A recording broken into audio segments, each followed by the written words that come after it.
The moment of truth. Okay, so feel the top of the kiln. It's completely cool. Cool, Feel the yes. handle, the metal. Completely Okay, cool. that is cool. I had opened it but didn't peek. Okay. Mm-hmm. So that the inside. So put your hand inside. Okay, And it's warm, but warm, it's but not hot. And voila. Oh, coolness. Okay, so let's do yours. Okay. It came out a little thin and a couple of thumbprints, but that's okay. We knew that glaze was thin on there. Yes. Yeah. And that pot was a little bit wet when we dipped it. Yeah, this was the wet one. So And that was gloss white and midnight blue, right? Yes, it was. Okay. Which brought the lightness of the blue up so much. It almost looks like spongeware. It's kind of cool looking. Yeah, it's very cool. Mm-hmm. And I love So happy the accident drip on strap. that one. Yes. Next. Okay. This was the one that we did, the lavender over white. Yes. And the hearts didn't come out very well. And I have a reason for that, but I didn't know if it would be true or not. But I love the glaze though. Yeah. And that's on like brown the plum. clay. That was plum over white. Huh? And this is the plum on the inside and black on the outside. Mm-hmm. Okay, let's get it. My signature in there with the date. That was my first pinch pot. Well, maybe not my first pinch pot, but. So that's really pretty. I like that combination. I have to get my glasses so I can see something. Hold on. I probably, had I known the plum was going to come out like that, I probably would have dipped it a little bit more.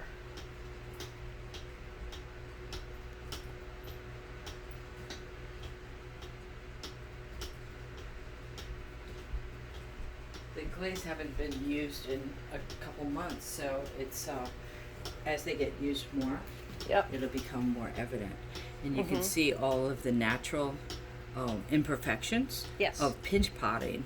Yep. All my fingernail marks and thumbprints. Although this would be an honorable piece for a wheel thrown piece too. Okay. So this was your.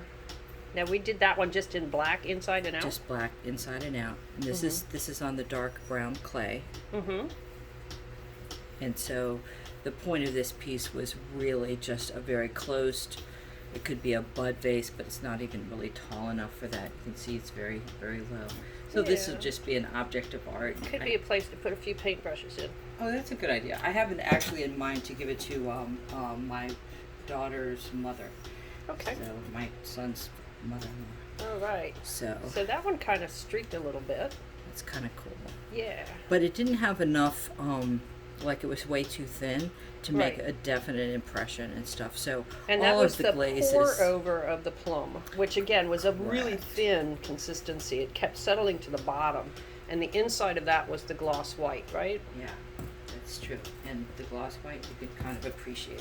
Now, did we dip that entirely in gloss white? We just did the inside in gloss white. You poured the gloss white and flipped it. That's right. And then flipped it upside down, and you can see. Oh, look.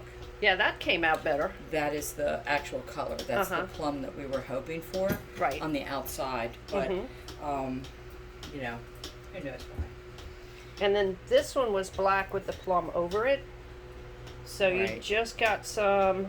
No, it was midnight blue with black over it. That's correct. With and black. So and the both black... are too thin. Yeah. I kind of like that, though. It's cool. Very subtle. Yeah. It's again, every time I open the kiln, there's not once that I've loved pieces that I pulled out because my imagination had them looking different. But in truth, you take what you get, and it either grows on like you, or after a while, you know, they become like my favorite pieces, right? Because they are who they are, right? The just like kids, just like husbands. Yep.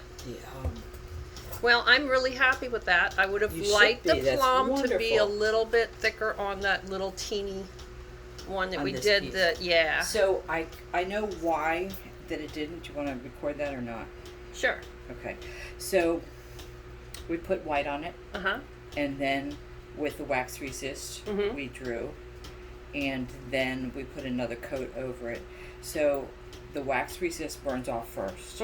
So once it did, whatever was on top overwhelmed anything that was below it. Okay. And because, what did we put over the top of this? The pink? The plum, yeah. The plum. So there's only one indication that there was ever any plum included in this, but yet I can see the outline. You can see the hearts, and I think if the plum had not been so thin, we would have had the result we were looking for. I think so that's worth redoing. Yeah, we'll try it again with a different glaze and see what we get.